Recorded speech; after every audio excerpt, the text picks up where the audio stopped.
Hello बच्चों, previous lectures में हमने करंट को पढ़ लिया था, पोटेंशियल डिफरेंस को पढ़ लिया था। करंट क्या होता है? करंट के लिए हमने देख लिया था बेटा कि कोई भी अगर एक चार्ज पार्टिकल है या इलेक्ट्रॉन है, अगर वो एक जगह से दूसरे जगह मूव करके जाता है और वो मूव यूनी डायरेक्शनल होना चाहिए, एक ही डायरेक्शन में होना चाहिए, तो उससे करंट प्रोड्यूस होती है। फिर पोटेंशियल के बारे में हमने समझा। तो पोटेंशियल के बारे में क्या समझा? करंट के फ्लो करने के लिए पोटेंशियल का डिफरेंस चाहिए मुझे, पोटेंशियल नहीं चाहिए होता। जैसे कि एग्जांपल हमने से सोचा था कि 100 फ्लोर की बिल्डिंग से 90 फ्लोर पे आप जंप करो, या फिर 10 से आप मान लीजिए 0 पे जंप करिए, तो दोनों कंडीशंस जो होती है वो सेम होती है। दोनों कंडीशंस में आपको कोई जो चोट लगेगी या फिर जो आपके ऊपर इम्पैक्ट आएगा वो एक जैसा आएगा, इक्वल आएगा। ठीक है, यहाँ तक की बातें हमने क्लियर कर ली थी। आज हमें क्या पढ़ना है? आज हमारा जो टॉपिक है वो है ओम्स लॉ। देखो, बहुत सिंपल चीज है, ये आप जानते भी हो, कुछ ज्यादा इसमें है नहीं। एक प्रॉपर एग्जांपल आप देख लो। जैसे आप एक एग्जांपल देखिए, सपोज करो एक बल्ब है, इस बल्ब को मैं 1.5 वोल्ट की बैटरी से चला रहा हूँ। इस बल्ब को 1.5 वोल्ट की बैटरी से चला रहा हूँ। दूसरी कंडीशन सोचो कि उसी बल्ब को मैंने क्या किया, 6 वोल्ट की एक बैटरी ले ली और उससे चला रहा हूं। ठीक है, दोनों कंडीशन में ग्लो किस में अच्छा आएगा? ऑब्वियसली जो सेकंड वाला केस है, इस केस में आपको ग्लो अच्छा मिलेगा, यानी यहां पर आपको यहां पर जो लाइट का ग्लो होगा वो ज्यादा मिलेगा। इसका मतलब इसमें जो करंट होगी, इस कंडीशन में करंट ज्यादा होगी। अच्छा, इसका सिग्निफिकेंस क्या हुआ? इसका मीनिंग ये हुआ बेटा कि जितना बड़ा पोटेंशियल आप अप्लाई करते हो, करंट उस सर्किट में उतनी ज्यादा होती है। यानी मैं लिख सकता हूं कि current in a circuit is directly proportional to applied voltage या अप्लाइड पोटेंशियल। देखो, इसमें करंट ज्यादा होगी। इस कंडीशन में देखा जाए, अगर केस 1 में देखा जाए तो इसमें करंट क्या आएगी? कम आएगी। यानी मैं लिख सकता हूं the current in a circuit is directly proportional to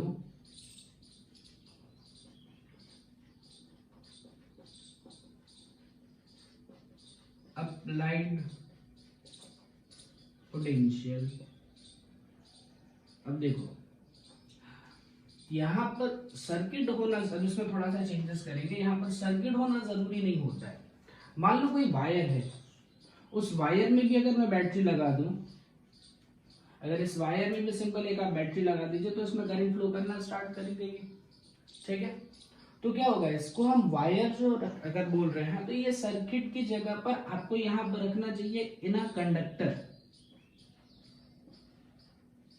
ये एक थोड़ा सा आपको यहाँ का कनेक्शन समझ में आया। जरूरी नहीं है वो सर्किट हो, कोई कंडक्टर हो सकता है, एक रेजिस्टेंस हो सकता है, कुछ भी हो सकता है। हमने सिर्फ इतना लिखा था, current in a conductor is directly proportional to applied potential across it. मान लो ये कंडक्टर्स लिख रहा हूँ ए बी, तो ये जो तुमने बैटरी लगाई है वो क्या लगाई है? एक ए पे लगाई है, दूसरी कहाँ लगाई है? बी पे।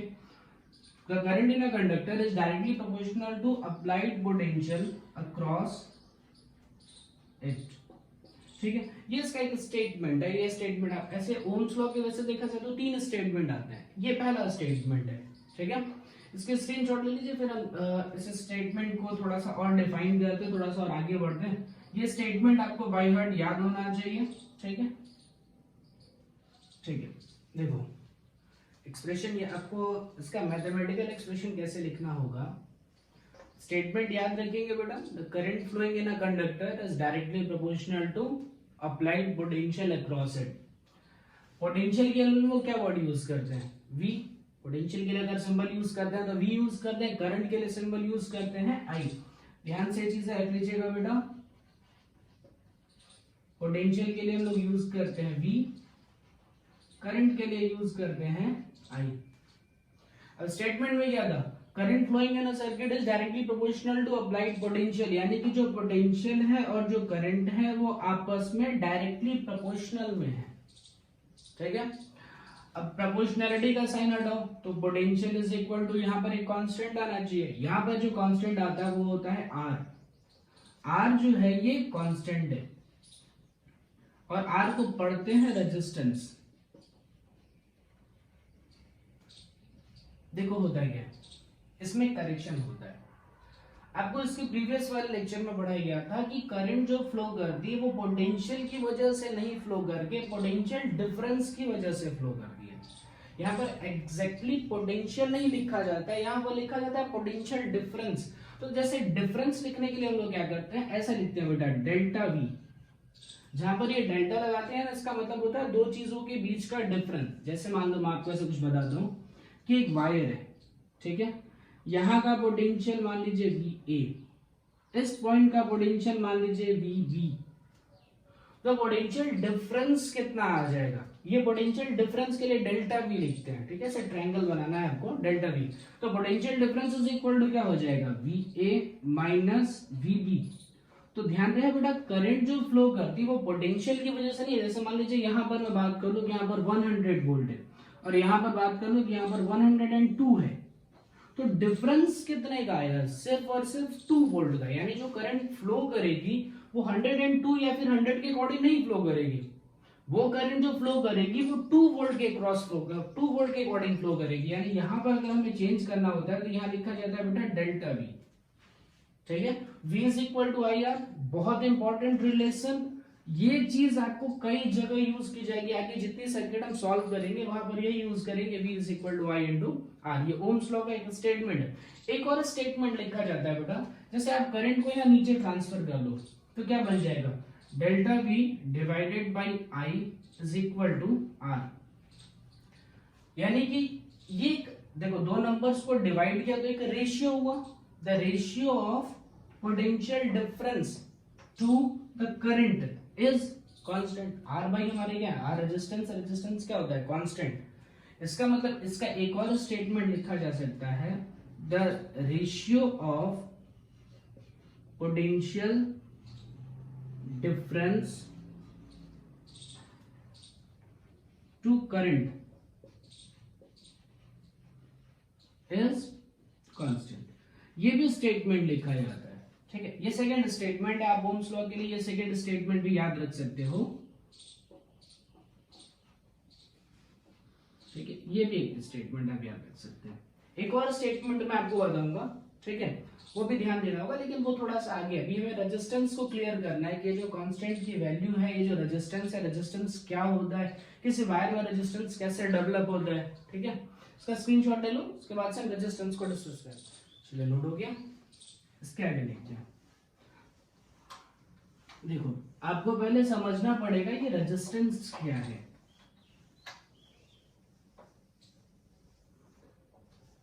देखो रेजिस्टेंस का पहले फिजिकल सिग्निफिकेंस समझते हैं। करंट का मतलब तो हम समझ गए कि जब करंट में क्या होता है कि अगर कोई वायर है, उस वायर में जो इलेक्ट्रॉन्स होते हैं, अगर वो एक ही डायरेक्शन में, यूनि डायरेक्शन में चलना स्टार्ट कर दें तो इससे करंट डेवलप होती है। ध्यान रहे, करंट का दो तरह का, इलेक्ट्रॉन्स का दो तरह का मोशन होता था बेटा, एक होता था रैंडम मोशन और एक होता था यूनि डायरेक्शनल। तो यूनि डायरेक्शनल में करंट बनती थी, रैंडम मोशन में कोई भी करंट नहीं बनती थी। ये चीज का हमें ध्यान रखना है। अब देखो होता क्या है, अगर ये कोई वायर है तो ये वायर किसी न किसी एटम का बना होगा। तो उसमें क्या होगा, जो एटम्स होंगे उसके न्यूक्लियस होंगे, उसके आसपास इलेक्ट्रॉन्स होंगे। ऐसे सोच सकते हो कि ये जो वायर मैं बना रहा हूं ये पूरा ऐसे एटम से बना रहा हूं, ठीक है। इस तरह से एटम बना दी मैंने। देखो अब होगा क्या कि सपोज करो किसी इलेक्ट्रॉन को इस पॉइंट से निकल करके, मान लीजिए इस पॉइंट का नाम देता हूं, यहाँ का टर्मिनल का नाम देता हूं ए, इस टर्मिनल का नाम देता हूं बी। अगर इस इलेक्ट्रॉन को ए से निकल करके बी में जाना है तो क्या होगा, कई बार वो दूसरे एटम से टकराएगा, या फिर अगर इन एटम्स के पास इलेक्ट्रॉन्स जो होंगे उन इलेक्ट्रॉन से जा करके टकराएगा, कोलिजन होगा।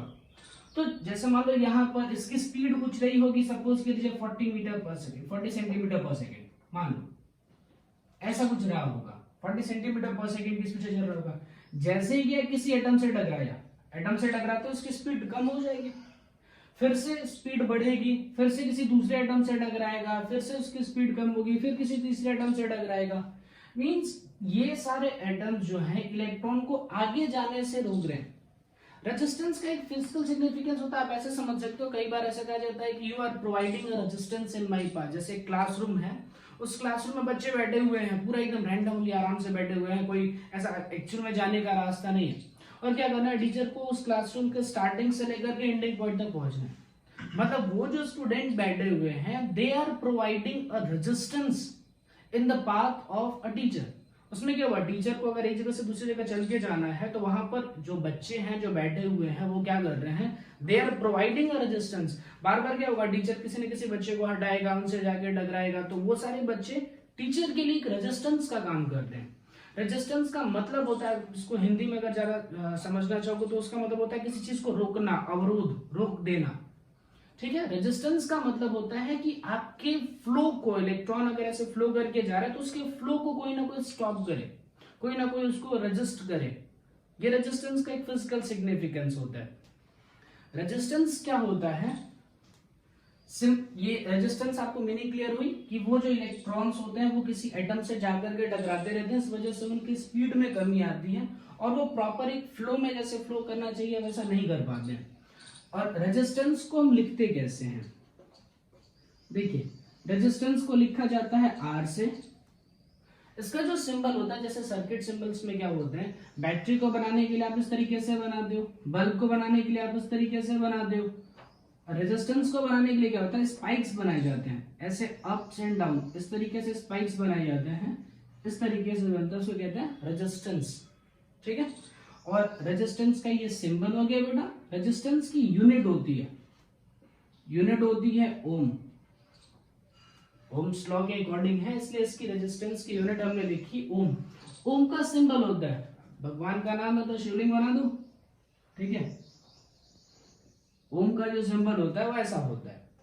ये चीजों का ध्यान रखेंगे, रेजिस्टेंस R से लिखते हैं, उसका जो सर्किट सिंबल होता है स्पाइक्स के फॉर्म में होता है, यूनिट जो होती है ओम होती है, और ओम को इस तरीके से लिखते हैं, इसको ओमेगा पढ़ते हैं। ठीक है, इसका स्क्रीनशॉट लीजिए, उसके बाद से आपको ओम्स लॉ में रेजिस्टेंस डाल के कुछ क्वेश्चंस आपको कराता हूं।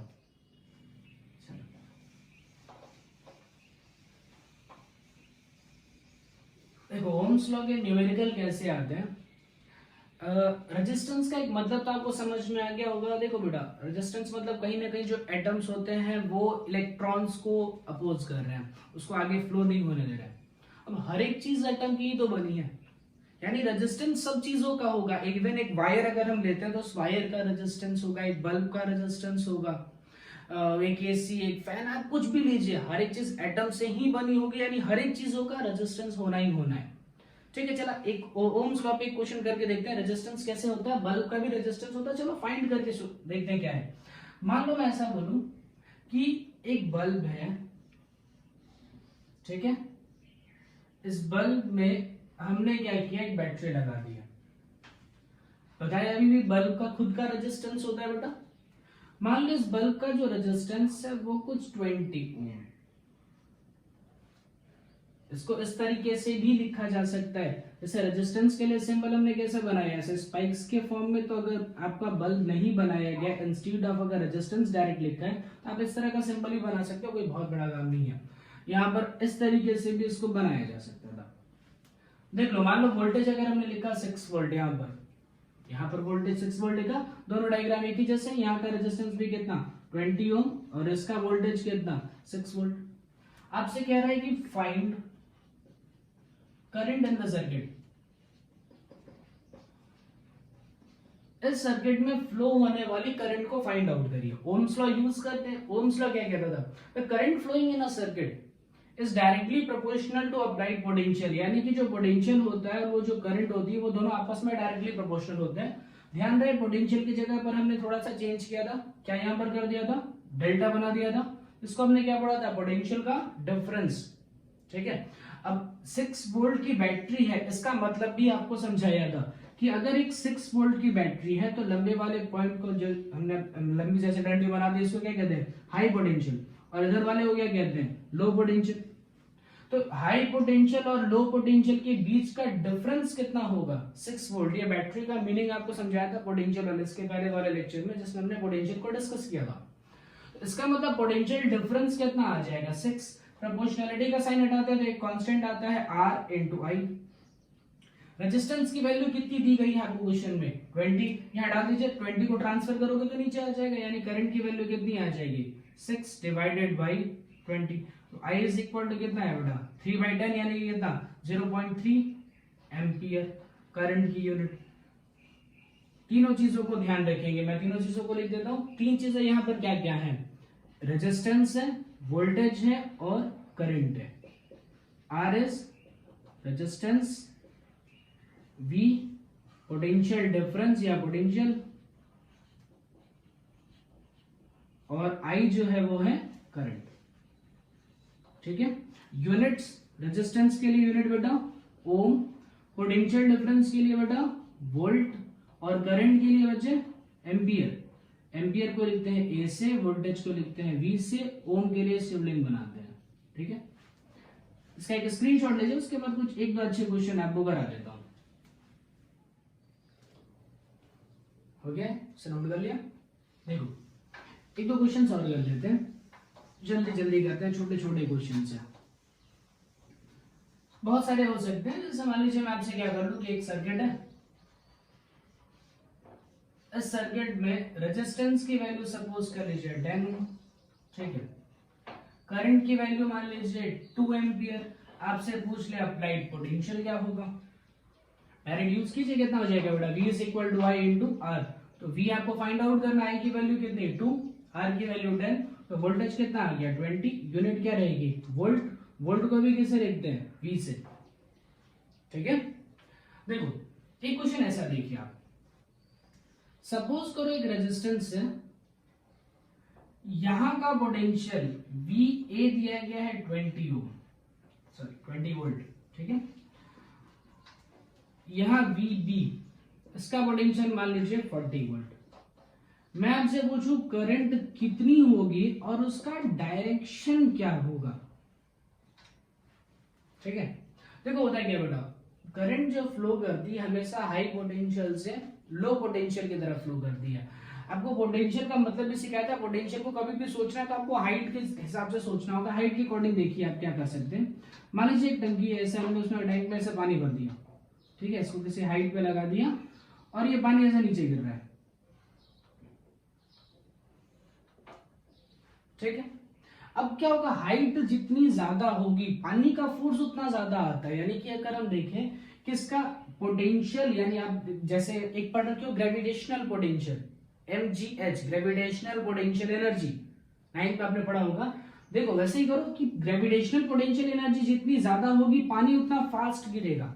यानी यहाँ पर जो हाइट ज्यादा होती जाएगी तो जो पानी के गिरने का रेट है वो और ज्यादा हो जाएगा, फास्ट हो जाएगा। ऐसे इसको समझिए। ठीक है, तो अब यहाँ पर पानी कैसे गिरता है, हाइट से नीचे ही तो गिरता है। यानी जो वाटर फ्लो करता है वो हाई पोटेंशियल से लो पोटेंशियल की तरफ ही तो फ्लो करता है। ठीक है, यानी जो करंट का फ्लो होगा वो हाई पोटेंशियल से लो पोटेंशियल की तरफ, यानी ये होगी करंट की डायरेक्शन। ठीक है, उसके बाद आपको यूज करना है simple, V is equal to I into R. का V की जगह क्या यूज करना है, 20 यूज करना है या 40 यूज करना है। चेंजेस किया था हमने, यहाँ पे क्या लिखा था डेल्टा V, और यहाँ पर क्या लिखना होता है पोटेंशियल का डिफरेंस। तो यहाँ का वोल्टेज कितना आया 40, ये वाला कितना है 20, तो डिफरेंस कितना आ जाएगा 40 minus 20 is equal to I की वैल्यू आपको फाइंड आउट करनी है। Let suppose resistance is equal to 10 ohm, तो रेजिस्टेंस हमने डाल दिया 10 ओम। ये 2 बेटा यहां से करंट फाइंड कर लीजिए, करंट की वैल्यू कितनी आ जाएगी 2 एम्पियर। ठीक है, चलिए इसे लिख दीजिए। ठीक है, 2 पॉइंट्स और लिखवा देता हूं आपको। जैसे हम लोगों ने प्रीवियस सारी वीडियो में डिस्कस करते हैं कि 1 वोल्ट क्या होता है बेटा, 1 एम्पियर करंट क्या होती है, ऐसे ही आज हमने एक नया टर्म पढ़ा है रेजिस्टेंस। आज हमें डिफाइन ये करना होगा कि रेजिस्टेंस की यूनिट है 1 ओम। अब ये आपसे क्वेश्चन पूछा जा सकता है, डिफाइन 1 ओम। वही मेथड यूज करना है, जैसे जिस फिजिकल क्वांटिटी को डिफाइन करना है उसके फॉर्मूले यूज कीजिए। तो V इज इक्वल टू क्या होता है I इंटू आर, तो R इज इक्वल टू बेटा V divided by I। Resistance की वैल्यू कितनी चाहिए मुझे 1 ओम, तो 1 ओम तब मिलेगा जब वोल्टेज की वैल्यू होगी 1 वोल्ट और करंट की वैल्यू होगी 1 एम्पियर। ठीक है, इसका मतलब क्या होगा बेटा कि कोई वायर है, उस वायर के मान लीजिए यहाँ का पोटेंशियल VA है, यहाँ पर पोटेंशियल VB है, तो VA माइनस VB की वैल्यू होनी चाहिए 1 वोल्ट, यानी इसके क्रॉस जो पोटेंशियल का डिफरेंस होना चाहिए वो डिफरेंस आना चाहिए 1 वोल्ट, और इसमें करंट जो फ्लो करनी चाहिए उस करंट की वैल्यू होनी चाहिए 1 एम्पियर। तो इस वायर में या फिर इस पॉइंट पे जो रेजिस्टेंस डेवलप हुआ होगा उस रेजिस्टेंस को हम बोलेंगे 1 ओम। एक बार और समझते हैं इसको। देखिए क्या करना होगा, सिंपल कि दोनों टर्मिनल के बीच में पोटेंशियल का डिफरेंस होना चाहिए 1 वोल्ट, इसमें फ्लो होने वाली करंट होनी चाहिए 1 एम्पियर, तब इसका रेजिस्टेंस हम लिखेंगे वो लिखेंगे 1 ओम। तो वर्डिंग्स में कैसे लिखोगे बेटा, if 1 volt potential difference is applied across a conductor, 1 volt of potential difference is applied across the conductor and current flowing in it